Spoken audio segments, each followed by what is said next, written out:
Oi oi my drillers, it's your kids a Big Daddy Cow here, what we're saying, and welcome back to the second episode of Zero to Hero series, where today I'm going to be going over what we did in our second session of Zero to Hero on the Balanced Druid. Here is our wonderful character, More Chaos, where we have been progressing alone in keys against pugs. So, yeah, I started off by trying to get some higher keys on my record and getting a clean sweep of everything. This is just to try and get myself a good bit of score and maybe luck for a bit of loot. And yeah, I do feel like I'm being able to put out quite a substantial amount of damage, which I am really, really happy with.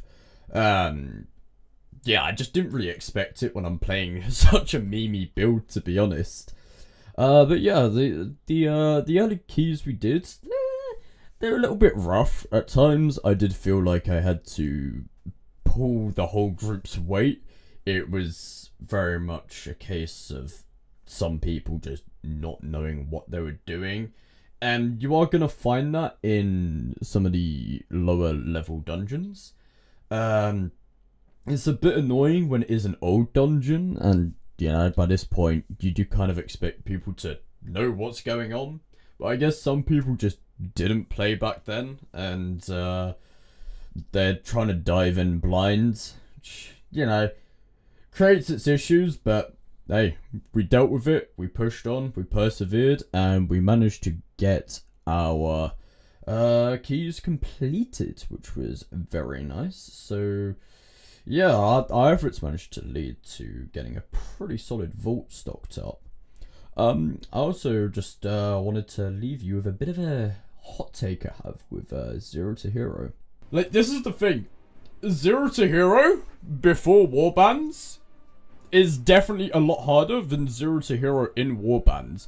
Because, like, with warbands, I have all of the rep perks of just getting some free gear. And I have all of the item discounts. So, you know, people who did it beforehand definitely did more of a true Zero to Hero. Nowadays, it's just a bit easier, but, like, for the sake of losing some challenge, for the entire game being better, I'd rather take the entire game being better. And, yeah, well, unfortunately, the first sort of keys we did wasn't the only, keys where it felt like I was pulling more weight than I should be, you know. A bit surprised to be running as a boomkin tank. Not your usual thing, but hey, we started then making up for it later on in our dungeons, especially in the Arakara, I believe. I managed to get a really nice AoE burst off there, especially leading up to the last boss. There's just some juicy padding packs in there, and when you get the stars aligned, pun intended, you really do pop off with this build. I mean, think about it. What I didn't think about is just how good that pun is, considering there's so much RNG involved in my build. Getting all that to align, and then it's the Cosmic Caster, like, it's all perfect. But yeah, I thought it also, you know, show you guys some of the joys of actually trying to get in pogs. Unfortunately, sometimes you'll get in groups, get there, be ready, and then the leader just randomly leaves, and it's like, oh great, group's deaded. But I feel like I got quite lucky and managed to find myself a group, like, almost straight away, which felt amazing. It's not a feeling I'm used to, but I could get used to it. I like that. I like that a lot. But yeah, unfortunately, it did seem like I once again had to do more than just doing a bit of DPS. I did feel like a lot of times I had to put out a lot of healing, not just on myself, which I should be doing as a hybrid class, but also on my allies. I do feel there's just a lot of points where, especially with the affix of that week being the absorbed shield, I just feel like I'm having to throw a lot of regrowths out. And it's not exactly a bad thing. like I say, I'm a hybrid class. I should be throwing out healing in between my damage, especially when I'm not bursting or anything, and it's just like a phase of trying to get a tiny bit of CDR for plus 1% damage. At that point, it's like, why not throw out the extra healing, help the group survive? So yeah, I tried putting out as much hybrid healing as I could, really, whilst maintaining good DPS.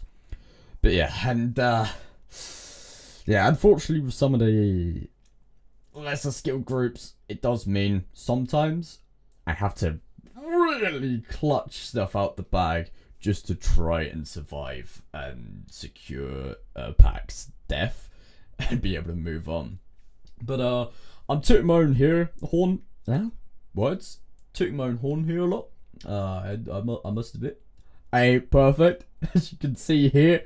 I had a great time just getting knocked into the water, swimming with the sharks. Yeah, wasn't my best move. But yeah, despite that little bit of negativity, we did manage to wrap up our last key of the day with a nice mount drop. So I was so happy with that. It felt like a great ending to what was a hard working session. Even though they are low keys, I did feel like I had to put a lot of effort into getting those keys timed. Not even all of them timed, unfortunately, but getting them done and getting my vault ready, which will be opened on episode 3, which for those of you who want to tune into the stream, that will be on the 3rd of January. And for the video, that will probably just be a couple days after the stream.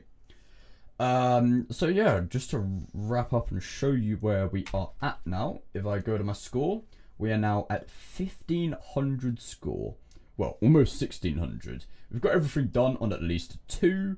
We missed a turn of scythe. We did get a 5 on, which is quite nice, so I can ignore that key for a little bit.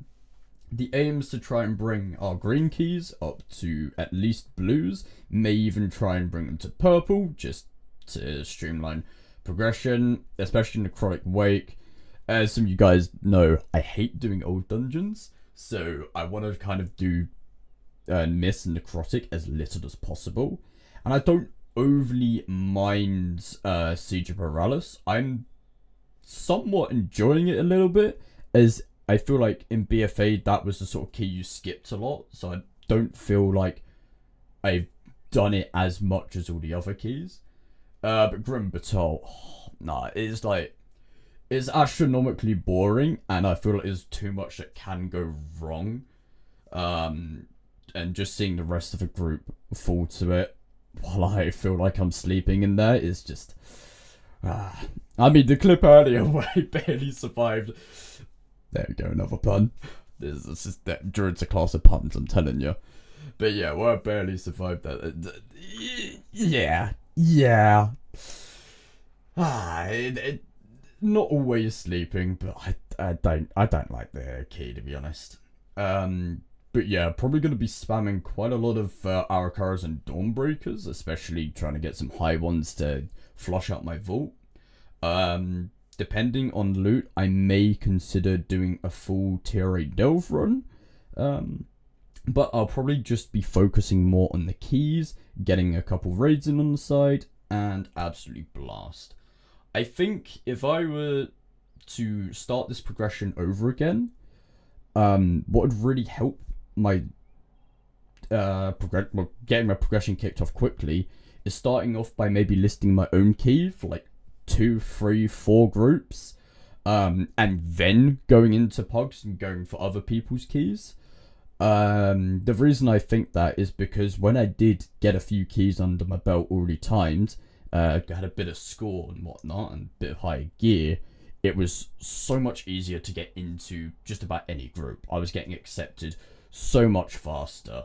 Like, I don't know if you were watching, but like my first key took ages to get into, but then like my 5th key and onwards, it was only like under 10 applications and I was in. So yeah, I do feel like if I were to do it again, I would definitely start off by running my own key a little bit and then going into other people's keys. But yeah, that is going to be a wrap for episode 2 of the Zero to Hero. Thank you guys so much for watching. Please be sure to tune in to future episodes, and I will see you guys in the next one. Sweet. Have a good one all.